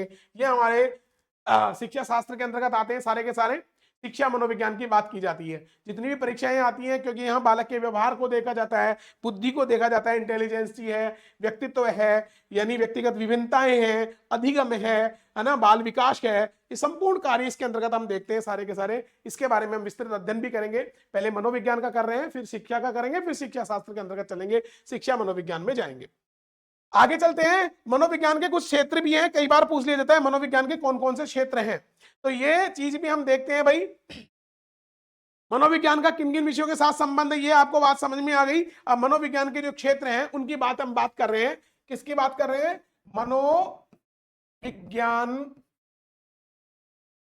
के क्षेत्र, यानी मनोविज्ञान के जो क्षेत्र हैं उनको यदि हम देखें तो मनोविज्ञान को क्षेत्र को अध्ययन की दृष्टि से हम 3 भागों में बांट सकते हैं। कितने भागों में बांट के देख सकते हैं? छोटी सी बात है, 3 भागों में हम बांट के देख सकते हैं। ये 3 भागों में देखते हैं तो सबसे पहले एक भाग आता है जिसका आता है सामान्य मनोविज्ञान। क्या आता है भाई? सामान्य मनोविज्ञान, जिसको हम कहते हैं सामान्य क्षेत्र। क्या कहेंगे? सामान्य क्षेत्र। एक मनोविज्ञान का क्षेत्र आता है जिसको बोलते हैं विशेष। क्या बोलते हैं? विशेष क्षेत्र। और एक जो चीज जिसकी बात की जाती है वो है व्यवसायीकरण। कौन सा है? व्यवसायीकरण। 3 क्षेत्र हो गए भाई। मनोविज्ञान के कितने क्षेत्र ले लिए हमने? मनोविज्ञान के 3 क्षेत्र हो गए। कौन कौन से? मनोविज्ञान का एक क्षेत्र कौन सा हो गया? सामान्य, विशेष और व्यवसायीकरण। क्लियर है? याद रह जाएंगे कौन कौन से? सामान्य, विशेष और व्यवसायीकरण। अब देखिए, जो सामान्य क्षेत्र है उस सामान्य क्षेत्र के अंतर्गत हम जिन विषयों का अध्ययन करते हैं, मुख्यतः हम 2 विषय का सामान्य क्षेत्र के अध्ययन करते हैं। एक आता है प्रयोगात्मक विज्ञान। कौन सा आता है? एक पहला जो विषय आता है वो आता है प्रयोगात्मक विज्ञान। क्लियर है बात भाई? यानी प्रयोगात्मक मनोविज्ञान का यदि हम अध्ययन करना है तो हम सामान्य क्षेत्र में जाएंगे। और एक आएगा भाई शरीर शास्त्रीय मनोविज्ञान। कौन सा आएगा? शरीर शास्त्रीय। तो सामान्य क्षेत्र में 2 हो गए। सामान्य में 2 कौन कौन से हो गए? प्रयोगात्मक और कौन सा हो गया? शरीर शास्त्रीय। क्लियर है बात भाई? ऐसे ही देखिए विशेष के अंतर्गत जब हम जाते हैं, किसमें जाते हैं? विशेष में। तो विशेष के अंतर्गत यहां जब हम देखते हैं विशेष में, तो विशेष में विशेष की बात है तो विशेष ही होगा।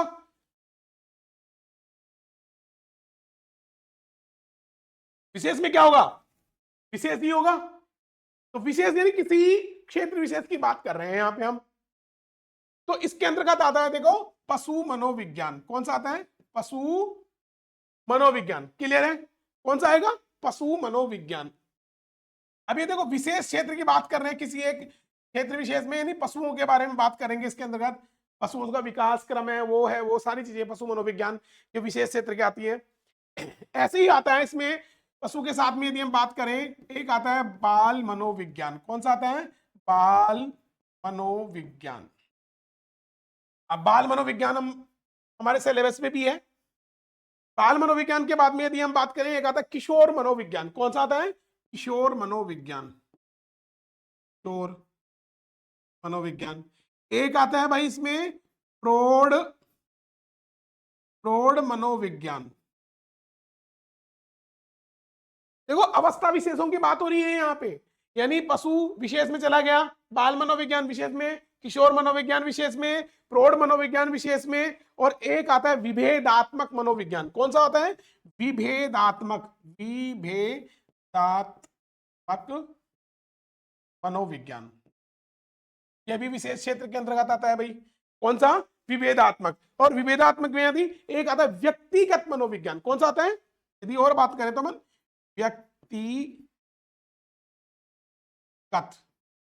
व्यक्तिगत मनोविज्ञान। व्यक्तिगत भी एक अकेले व्यक्ति की बात कर रहे हैं, व्यक्ति के साथ में जब व्यक्ति की बात की जा रही है तो कौन हो जाएगा? समूह मनोविज्ञान भी आ जाएगा। समूह मनोविज्ञान। कौन सा? व्यक्ति हो गया, समूह हो गया, और समूह के साथ में एक समाज मनोविज्ञान भी आता है। पूरे समाज की बात करते हैं अपन, समाज मनोविज्ञान, समाज। और एक अंतिम जो मनोविज्ञान है जिसका नाम है असामान्य मनोविज्ञान। कौन सा? असामान्य। ये सारे के सारे विशेष के अंतर्गत आते हैं। तो आपको देखो सामान्य में कौन कौन से हो गए? प्रयोगात्मक विज्ञान, शरीर शास्त्रीय मनोविज्ञान।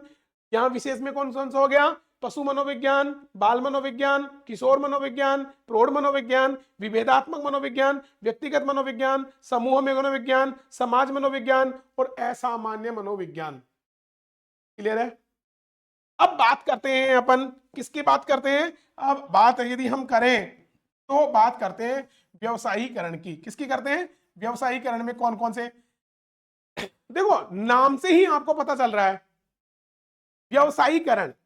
व्यवसायीकरण के अंतर्गत यदि बात करें तो यहां व्यवसाय से संबंधित है कोई न कोई कारण से, तो इसमें एक तो आता है निदानात्मक मनोविज्ञान। कौन सा?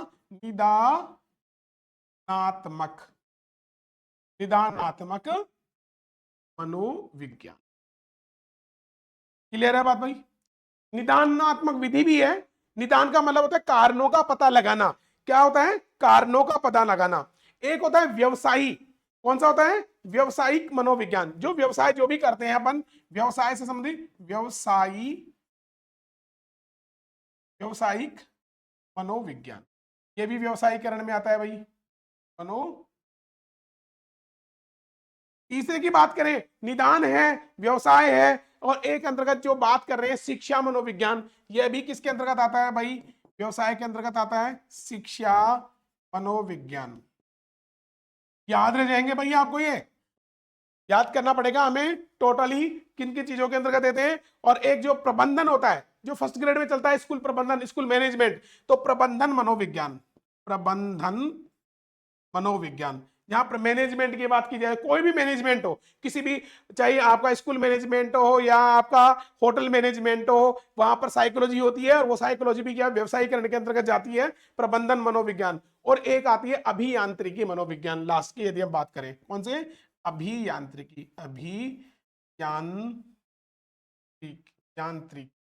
अभियांत्रिक मनोविज्ञान। ये मनोविज्ञान के क्षेत्र हैं भाई। ये आपको ध्यान होना चाहिए, कौन से, अब आपके प्रश्न क्या आता है, बाल मनोविज्ञान मनोविज्ञान के कौन से क्षेत्र से आता है, तो बाल मनोविज्ञान विशेष क्षेत्र से आता है। शिक्षा मनोविज्ञान मनोविज्ञान के कौन से क्षेत्र से आता है, व्यवसायीकरण से आता है। इसी प्रकार से पशु मनोविज्ञान किससे आता है, विशेष से आता है। किशोर मनोविज्ञान विशेष से आता है। प्रौढ़ मनोविज्ञान विशेष से आता है। विभेदात्मक मनोविज्ञान विशेष क्षेत्र से आता है। समूह मनोविज्ञान विशेष क्षेत्र से आता है। समाज मनोविज्ञान विशेष क्षेत्र से आता है। असामान्य मनोविज्ञान विशेष क्षेत्र से आता है। व्यवसायीकरण की बात करें, निदानात्मक व्यवसायीकरण से आता है। व्यवसायी की मनोविज्ञान व्यवसाय से आता है। शिक्षा मनोविज्ञान व्यवसाय से आता है। प्रबंधन यानी मैनेजमेंट मनोविज्ञान व्यवसायीकरण से आता है। और अभियांत्रिकी किससे आता है, विशेष से आता है, व्यवसायीकरण से आता है, सॉरी। और सामान्य किससे आता है, प्रयोगात्मक से और शरीर शास्त्री की बात की जाती है। यह प्रश्न सुमेलित कीजिए, ऐसा भी पूछा जा सकता है। निम्न में से भिन्न है, यह भी पूछा जा सकता है। इस तरीके से प्रश्न पूछे जा सकते हैं। छोटी सी बात है, यह ध्यान रखना चाहिए। अब हमारे सिलेबस के अंतर्गत जब हम बात करेंगे तो बाल मनोविज्ञान की बात करेंगे, हम शिक्षा मनोविज्ञान की बात करेंगे। और यदि यही बात हम स्कूल मैनेजमेंट की फर्स्ट ग्रेड में जाते हैं तो हम प्रबंधन मनोविज्ञान की भी बात करते हैं, वहां सिलेबस प्रबंधन मनोविज्ञान का भी होता है। जबकि बाल मनोविज्ञान, शिक्षा मनोविज्ञान, जो जितनी भी परीक्षाएं हैं, जैसे यदि हम बात करें रीट है, टेट है, यूपी टेट है, आर टेट हो गई है ना, और ये सारी की सारी जो टेट वगैरह जितनी परीक्षाएं होती हैं उसके अंतर्गत इसके साथ ही फर्स्ट ग्रेड है, सेकंड ग्रेड है, और पुस्तकालय अध्यक्ष वाली बातें हैं, librarian first grade, second grade और थर्ड ग्रेड ये बात है, उसमें भी बाल मनोविज्ञान और शिक्षा मनोविज्ञान के बारे में चैप्टर्स आते हैं। आजकल यदि हम बात करें तो पुलिस मनोविज्ञान के अंतर्गत भी आते हैं। और इसी विषय का पूरा नामकरण यदि हम आरएस में बात करें तो वहां पर भी व्यवहारवाद के नाम से, यानी व्यवहारवात्मक नाम से मनोविज्ञान का एक चैप्टर दे रखा है, वहां पर भी इन चीजों की बातें की जाती हैं। तो मनोविज्ञान लगभग सभी परीक्षाओं में किसी न किसी रूप में जरूर आता है। परंतु यहाँ हम शिक्षा के क्षेत्र की बात कर रहे हैं और लाइब्रेरी, पुस्तकालय इत्यादि की हम बात कर रहे हैं, तो वहां पर बाल मनोविज्ञान और शिक्षा मनोविज्ञान के बारे में हम पढ़ेंगे, इसके बारे में जानकारी करेंगे। अभी केवल बात मैं मनोविज्ञान की कर रहा हूं, मनोविज्ञान के साथ शिक्षा का क्या संबंध है उसकी बात में आगे करेंगे। ये वाली चीजें पहले हम मनोविज्ञान को समझ लें। तो ये क्लियर यहां तक की बात समझ में आ गई भाई आपको। अब मनोविज्ञान की क्या होता है, कई बार हमें संप्रदाय पूछ लिए जाते हैं। अब मनोविज्ञान में कौन कौन से संप्रदाय हैं उसकी मैं बात कर लेता हूं आपसे। अब मनोविज्ञान के कौन कौन से संप्रदाय हैं, तो ये भी एक आप लाइन से याद कर सकते हैं। मनोविज्ञान के संप्रदाय, ये बहुत बार प्रश्न पूछ लिया जाता है भाई, मनोविज्ञान के कौन कौन से संप्रदाय हैं। इसके लिए भी आप थोड़ी सी एक लाइन याद कर लें। देखो, प्रे, प्रे, सम, याद रखिएगा, प्रे, प्रे, सम, साम, वेग। बोलो, प्रे, प्रे, सम, साम, वेग। लाइन याद रह जाएगी भाई आपको। बोलिए, प्रे, प्रे, सम, साम, वेग। प्रे, प्रे, सम, साम, वेग। अगर ये चीज याद रह गई तो हम मनोविज्ञान के संप्रदाय भी याद कर सकते हैं भाई। क्या कर सकते हैं, मनोविज्ञान के संप्रदाय याद कर सकते हैं। अब देखो, प्रे की बात कर रहे हैं, प्रे, प्रे, सम, साम, वेग, और यही मनोविज्ञान के संप्रदाय हैं भाई। बोलो, प्रे, प्रे, सम, साम, वेग। प्रे, प्रे, सम, साम, वेग। प्रे से हम लेंगे, प्रे की बात की जाए तो प्रे से होता है प्रेरकीय संप्रदाय। कौन सा होता है, प्रेरकीय। याद रह जाएगा भाई, प्रेरकीय संप्रदाय। कौन सा संप्रदाय, प्रे से प्रेरकीय संप्रदाय। प्रे से यदि हम बात करें तो यहां आता है प्रकार्यवाद। कौन सा आता है, प्रकार्यवाद। प्रेरकीयवाद बोलते हैं, चाहे संप्रदाय बोल दो या प्रकार्यवाद संप्रदाय बोल दो, प्रकार्यवाद बोल दो, प्रेरकी संप्रदाय बोल दो, वाद बोलो या संप्रदाय बोलो, एक ही बात है कि वाद और वादी। इसी हिसाब से देखिए, सेम से यदि हम लेके संरचनावाद, से क्या आता है, सन से संरचनावाद, संरचना,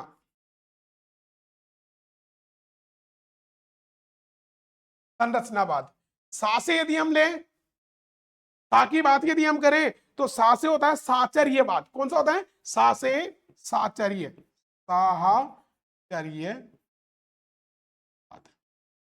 में से यदि हम लें तो में से होता है मनोविश्लेषणवाद। कौन सा है भाई?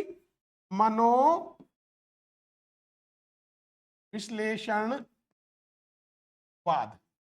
वे की बात करें तो वे से होगा व्यवहारवाद।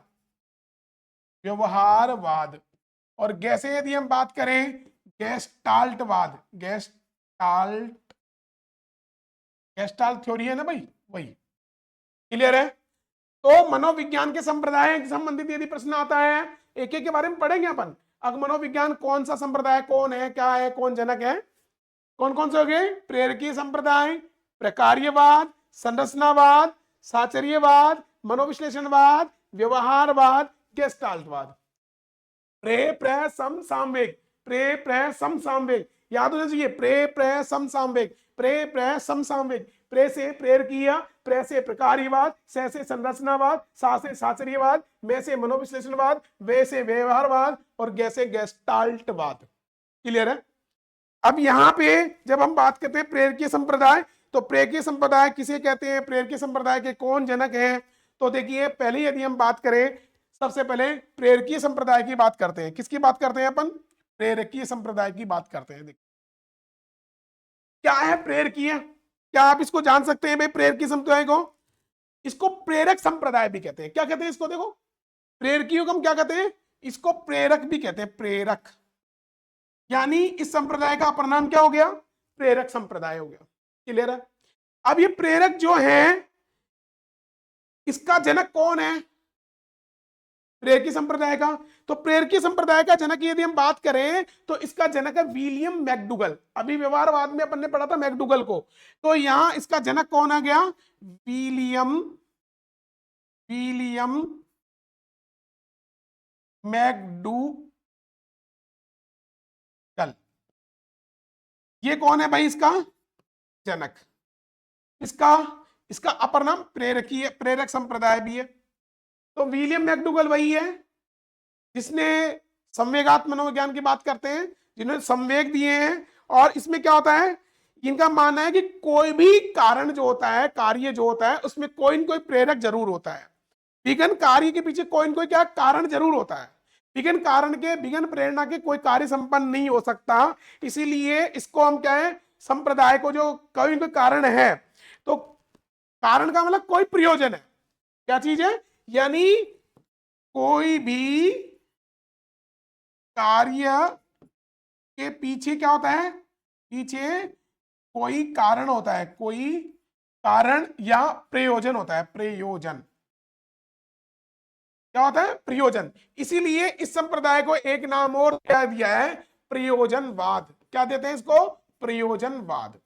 ये चीजें याद रह जाएंगी कि भाई यही चीज, यही संप्रदाय के बारे में हम क्या कहते हैं, बहुत सारे इसके बारे में प्रश्न पूछ लेते हैं। एक संप्रदाय आपको याद हो जाना चाहिए, प्रेरकीय संप्रदाय मैं बात कर रहा हूं।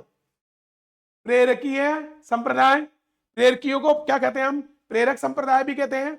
इसका जनक कौन है? विलियम मैकडूगल है। और विलियम मैकडूगल कहता है कोई भी कार्य होता है उसके पीछे कोई कारण जरूर होता है, कोई प्रयोजन जरूर होता है। तो कोई प्रयोजन होने की वजह से इसी को हम प्रेरकीय संप्रदाय को प्रयोजनवाद भी कहते हैं। यदि आपको बोले प्रयोजनवाद का जनक कौन है? विलियम मैकडूल। प्रेरकीय संप्रदाय का जनक कौन है? विलियम मैकडूल। प्रेरक संप्रदाय का जनक कौन है? विलियम मैकडूल।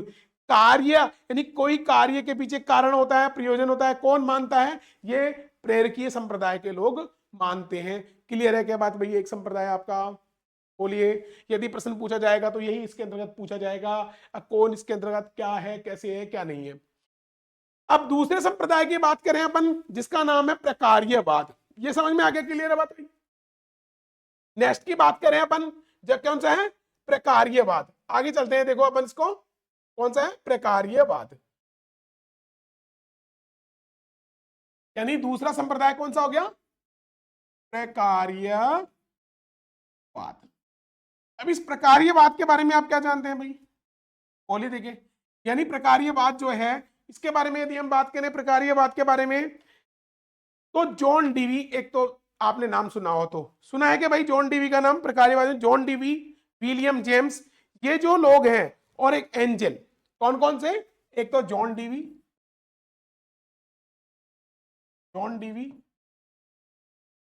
और एक है भाई जॉन डीवी के साथ विलियम जेम्स।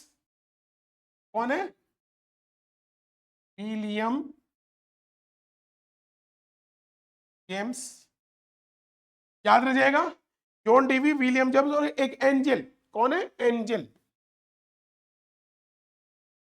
ये तीनों के तीनों इस संप्रदाय के भाई क्या है?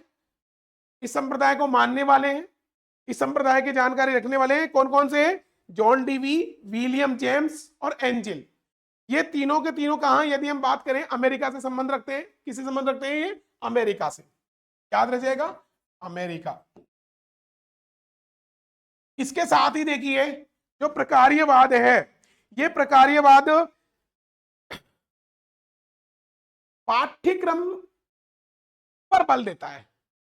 किस पे बल देता है भाई? यानी पाठ्यक्रम पर बल देता है। किस पे बल देता है? पाठ्यक्रम पर। यानी यह संप्रदाय पाठ्यक्रम, और पाठ्यक्रम की भी बात कर ली जाए तो पाठ्यक्रम की उपयोगिता, पाठ्यक्रम की उपयोगिता पर बल देता है भाई, बल देता है। क्लियर है? वह संप्रदाय जो पाठ्यक्रम की उपयोगिता पे बल देता है वो कौन सा है? प्रकार्यवाद। क्लियर है बात? कौन सा है भाई? प्रकार्यवाद। एक चीज और है इसमें, पाठ्यक्रम में बाल मनोविज्ञान, पाठ्यक्रम में क्या? बाल मनोविज्ञान का प्रस्तुतिकरण करने वाला कोई संप्रदाय है तो वह संप्रदाय भी प्रकार्यवाद है। कौन सा संप्रदाय भाई? यानी बाल मनोविज्ञान का सर्वप्रथम प्रयोग करने वाला। किसका? बाल मनोविज्ञान। किसके अंतर्गत? पाठ्यक्रम के अंतर्गत। यानी बाल मनोविज्ञान का सर्वप्रथम जो प्रस्तुतिकरण किया, यदि हम बात करें बाल मनोविज्ञान का सर्वप्रथम प्रस्तुतिकरण, ये करने वाला भी कौन है? ये प्रकार्यवाद के अंतर्गत है, प्रकार्यवाद है। तो यहां से प्रश्न यदि हम आए, यानी प्रकार्यवाद के संबंध में रखने वाले, प्रकार्यवाद को मानने वाले कौन कौन से हैं? जॉन डीवी, विलियम जेम्स और एंजल, अमेरिका संबंधित है। यह पाठ्यक्रम की उपयोगिता पे बल देता है ये संप्रदाय, और ये बाल मनोविज्ञान का सर्वप्रथम प्रस्तुतिकरण करने वाला भी संप्रदाय है। इसीलिए इस संप्रदाय की हम बात कर रहे हैं, प्रकार्यवाद की। इसके बाद में देखिए, जो इससे पहले वाली प्रकार्यवाद हो गया अपना, तीसरा जो है वह है संरचनावाद। कौन सा है भाई? संरचनावाद। तीसरा कौन सा है? संरचनावाद। अब देखो, संरचनावाद, संरचनावाद के बारे में आप क्या जानते हैं भाई? सोचिए, देखें क्या है संरचनावाद। यदि संरचनावाद के हैं तो संरचनावाद है विलियम वुंट। नाम सुना था आपने विलियम वुंट? एक नाम है इसके अंतर्गत भाई ईवी टीचिनर। विलियम वुंट और ये संप्रदाय संबंधित कौन कौन से हैं? एक तो विलियम वुंट, विलियम वुंट, और एक संबंध इसका रखता है ईबी टीचिनर। विलियम वुंट वही है भाई जिसने क्या बनाई थी? प्रयोगशाला बनाई थी, मान्य प्रयोगशाला लिपजिंग के अंतर्गत। और ये क्या करता है? मानसिक चेतना और मन के तत्वों पर विवेचन करते हैं। मानसिक चेतना और मन के तत्व, यानी ये क्या करते हैं? मानसिक चेतना, यानी मानसिक चेतना और मन इत्यादि मन के तत्वों पर विवेचन करते हैं। तत्वों को विवेचन किया गया है भाई, इसमें ये ध्यान रखना आपको। और यह एक चीज और है, शिक्षा में वैज्ञानिक पद्धति पर बल देता है। ये संप्रदाय क्या कहता है? वैज्ञानिक पद्धति पर बल देता है। कौन सा संप्रदाय बल देता है भाई? ये वैज्ञानिक पद्धति पर बल देता है। संरचनावाद, यानी संरचना की घटना बात करते हैं। वैज्ञानिक तो ये औपचारिक, यानी जो अनिवार्य शिक्षा जिसकी हम बात करते हैं उस पर भी बल देता है, यानी अनिवार्य अंतर्दर्शन इत्यादि पर बात करने वाला है संप्रदाय है। तो ये चीज आपको याद होनी चाहिए, यानी ये अनिवार्यता पर बात करता है, औपचारिक, औपचारिक शिक्षा पर बल देता है, पर बल। क्लियर है?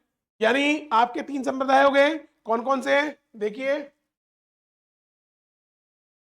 प्रकार्यवाद, प्रेरक संप्रदाय, प्रकार्यवाद, और कौन सा हो गया था हमारा, प्रकार्यवाद के बाद में यदि कौन सा हो गया था, यानी संरचनावाद, विलियम वुंट वाला। और इसके साथ ही देखिए, ठीक है भाई, नेक्स्ट यदि देखें प्रकार्यवाद के बाद में जॉन डीवी है, विलियम जेम्स प्रकार्यवाद में, और एंजिल है। अब आप नेक्स्ट में आ जाइए, तीन हो गए थे अपने, एक हमारा कौन सा रह गया, प्रेरक, प्रकार्यवाद और संरचनावाद, तीन हो गए। चौथा हमारा कौन सा है, साहचर्यवाद। कौन सा है भाई, साहचर्य, साहचर्यवाद। साहचर्यवाद के बारे में बताइए, देखिए क्या होता है साहचर्यवाद, कौन है साहचर्यवाद का। तो साहचर्यवाद जॉन लॉक, कौन है भाई इसका, जॉन लॉक, याद रह जाएगा। साहचर्यवाद का कौन है, जॉन लॉक, ठीक है। साहचर्य का मतलब क्या होता है बता सकते हैं आप, साहचर्य क्या होता है, साथ साथ साथ साथ चलना। ये साहचर्य की एक ही बात याद रख लीजिए केवल आप, तो साहचर्य में ये साहचर्यवाद क्या करता है, ये साहचर्यवाद विचारधारा और स्मृति पर बल देता है। किस पे देता है ये, एक तो विचारधारा और स्मृति पर बल देता है, विचारधारा और स्मृति पर बल देता है। क्लियर है, ये दो चीजें हमें याद रखनी है, जॉन लॉक और ये विचारधारा और स्मृति पे बल देता है। नेक्स्ट संप्रदाय कौन सा है साहचर्यवाद के बाद में, यदि हम बात करें, प्रे प्रे सम सा, हो गए भाई साहचर्यवाद तक। मैं से आता है मनोविश्लेषणवाद। कौन सा आता है नेक्स्ट वाद, मनोविश्लेषणवाद।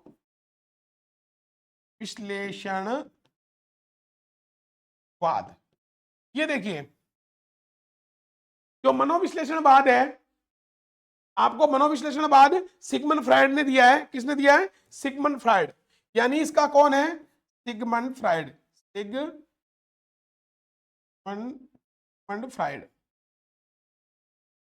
ये वियना का है, कहां का है भाई ये, वियना ऑस्ट्रिया, कहां का है ये, वियना ऑस्ट्रिया,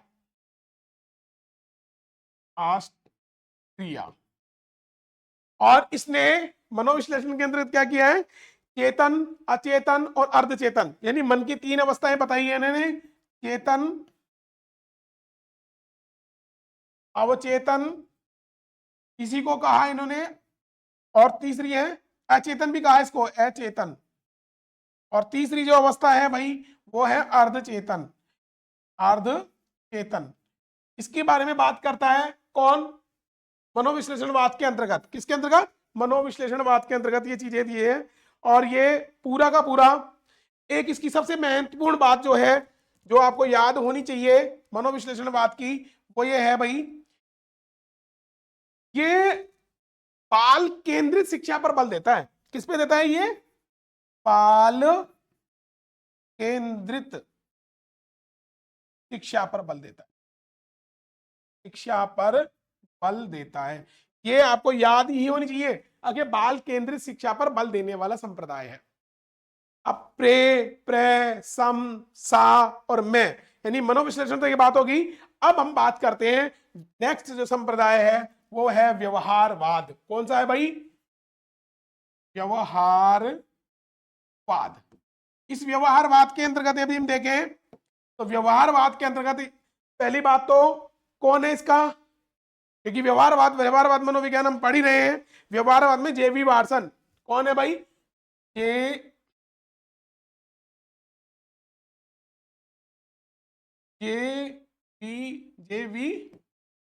जेवी वाटसन, जॉन ब्राउड वाटसन, ये व्यवहारवादी है, व्यवहार के मनोविज्ञान के दिया जाता है।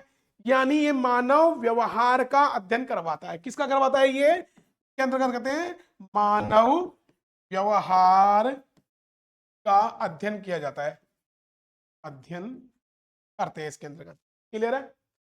और इसी के अंतर्गत ये यदि व्यवहार का नियंत्रित परिस्थितियों में अध्ययन किया जाता है, क्या कहता है, यदि व्यवहार का नियंत्रित परिस्थितियों में नियंत्रित परिस्थितियों में क्या करें, अध्ययन करें करें तो क्या की जा सकती है, तो भविष्यवाणी की जा सकती है, भविष्यवाणी की जा सकती है। ये कहता है यदि व्यवहार का नियंत्रित परिस्थिति में अध्ययन करें तो हम भविष्यवाणी स्थिति कर सकते हैं। ये कहता है भाई एक स्वस्थ सही तरीके से उसके व्यवहार का अध्ययन करें तो हम भविष्यवाणी कर सकते हैं कौन क्या बनेगा। इसके बाद में यदि हम बात करें नेक्स्ट जो संप्रदाय है, वह संप्रदाय कौन सा है, वह संप्रदाय है प्रे प्रे सम साम वेग गैसे गेस्टाल्टवाद। कौन सा है, गेस्टाल्ट थ्योरी, जिसको हम बात करते हैं। तो देखो गेस्टाल्टवाद जो है, गेस्टाल्ट, ये गेस्टाल्टवाद किसने दिया, गेस्टाल्टवादी कौन है, गेस्टाल्ट शब्द क्या किससे बना है, गेस्टाल्ट का मतलब समग्र आकृति, यानी गेस्टाल्ट थ्योरी किसकी है, यह है समग्राकृति, समग्रवाद। इसके अंतर्गत कौन कौन से हैं, कोहलर, कोफका, कौन है, वर्दीमर, तीन व्यक्ति हैं भाई इसके अंतर्गत। एक तो है वर्दीमर, दूसरा है कोहलर और एक है भाई कोफका। याद रह जाएंगे। इसके संप्रदाय कौन कौन से हैं, ये समग्र आकृति में, यानी ये कहते हैं समग्र आकृति को देखो, समग्र दृष्टिकोण को देखो, तब जाकर के इसके अंतर्गत बात होती है, इसलिए समग्र आकृति। तो यहां गेस्टाल्ट थ्योरी की बात भी हम करते हैं और ये सारे के सारे संप्रदायों को हम देखेंगे। क्लियर है। अब आपके देखिए यदि हम बात करें इन संप्रदायों में, प्रे प्रे सम साम वेग में, तो प्रेम के संप्रदाय प्रकार्यवाद, संरचनावाद, साचर्यवाद, मनोविश्लेषणवाद और व्यवहारवाद और गेस्टाल्टवाद, ये अधिगम के अंतर्गत भी चलते हैं। इन वादों के बारे में अध्ययन भी करेंगे अपन कंप्लीटली। अब हमारा जो संप्रदायों के बाद यदि हम बात करें, ये इस तरीके से हमारा मनोविज्ञान वाला जो टॉपिक है वो कंप्लीट होता है। अगर मनोविज्ञान का क्या क्या देखा हमने, मनोविज्ञान का हमने देखा, मनोविज्ञान का क्रमिक विकास देखा, मनोविज्ञान की अवस्थाएं देखी, मनोविज्ञान का आत्मा, मन, मस्तिष्क, चेतना और व्यवहार, इन किस किस लोगों ने माना, मनोविज्ञान शब्द कहां से आया, मनोविज्ञान साइकोलॉजी शब्द का प्रयोग किसने किया और इसके अंतर्गत हमने कौन किसका जनक है, सारी चीजें बाद में, मनोविज्ञान किन किन के साथ में संबंध रखता है, मनोविज्ञान का कौन कौन से क्षेत्र हैं, मनोविज्ञान के कौन से संप्रदाय हैं, ये सारी चर्चाएं हो चुकी हैं। और मनोविज्ञान का एक थोड़ा सा टॉपिक बचा है जिसकी बात हम लास्ट में करेंगे। शिक्षा और शिक्षा मनोविज्ञान दोनों करने के बाद में कौन कौन सी मेथड्स हैं वो सारी बातें करेंगे। कल अपन बात करेंगे भाई किसकी बात करेंगे, शिक्षा की और शिक्षा मनोविज्ञान की। क्लियर है दोस्तों। ये अगर आपको क्लास अच्छी लगी हो, बढ़िया लगे, तो ऐसे ही क्लास आप चाहते हैं कि नियमित मिलती रहे, तो इस वीडियो को लाइक और शेयर ज्यादा से ज्यादा करें, क्योंकि मैं आपको इस चैनल पर वो चीजें बताने वाला हूं मनोविज्ञान की, अगर दूसरी बार आपको कहीं क्लास लेने की जरूरत नहीं पड़ेगी, मैं जहां तक समझता हूं। क्योंकि पहले हमने ऑब्जेक्टिव क्वेश्चंस को देखा है, उसके बाद में हम इसको थ्योरी को पढ़ रहे हैं और उसकी बाद में नेक्स्ट जो हम बाल मनोविज्ञान भी पढ़ेंगे, तो पहले बाल मनोविज्ञान के आए हुए जितने भी प्रश्न हैं उन प्रश्नों का अध्ययन करेंगे, उन प्रश्नों के स्पष्टीकरण करेंगे, फिर उसके सैद्धांतिक पार्ट को देखेंगे। तो ये जो सैद्धांतिक पार्ट हमने थ्योरी अपने पढ़ा है वो आपको कैसा लगा, बिल्कुल इसको ज्यादा से ज्यादा शेयर कर दीजिए। फरवरी में आपकी रीट वाली परीक्षाएं होने वाली है, रीट की परीक्षा में बहुत उपयोगी होने वाला है। इसके साथ ही आपने देख रहा होगा फरवरी में एक परीक्षा है पुस्तकालय फर्स्ट ग्रेड, सेकंड ग्रेड और थर्ड ग्रेड वालों की, उसके लिए भी ये क्लास बहुत इंपॉर्टेंट है। सेकंड ग्रेड में भी ये पार्ट चलता है, फर्स्ट ग्रेड में भी चलता है और आरएस के अंतर्गत भी, व्यवहारवाद के अंतर्गत ये पूरा पार्ट ऐसे कैसे चलता है। तो ये पार्ट सभी परीक्षाओं में आने वाला है, पुलिस मनोविज्ञान में भी ये पार्ट चलता है। तो ये जो आज की क्लास है हमारी बहुत ही महत्वपूर्ण क्लास है। अपने साथियों से कहो वो वंचित न रह जाए और प्रतिदिन धीरे धीरे 1 जनवरी से हमारी क्लासें ऐसी चलने वाली हैं फ्लो के अंतर्गत कंटिन्यू, और ये लाइव क्लासें भी आपको धीरे धीरे मिलेंगी। तो ये बिल्कुल फ्री ऑफ कॉस्ट में जब आपको मिल रहा है, यूट्यूब पे मिल रहा है, तो आप क्यों नहीं इसका लाभ उठाएं। और बिल्कुल आप कमेंट्स में डाल सकते हैं कैसी क्लास लगी, कैसी नहीं लगी। जैसे में यदि आपको कुछ समझ में नहीं आ रहा हो तो उसका सुझाव भी हम दे सकते हैं, और कोई पार्ट इसमें आपको समझ में नहीं आया हो तो बिल्कुल आप अपना कमेंट्स डालकर मेरे को बता सकते हैं। अक्सर हमें ये थोड़ा सा पार्ट और समझाइए, तो उस चीजों को हम रख लेंगे नेक्स्ट क्लास के अंतर्गत जब भी हमें, और उसकी एक सॉल्यूशन क्लास अपने अलग से और लगा लेंगे। कोई चीज आपको समझ में नहीं आ रही हो तो बिल्कुल। दोस्तों धन्यवाद।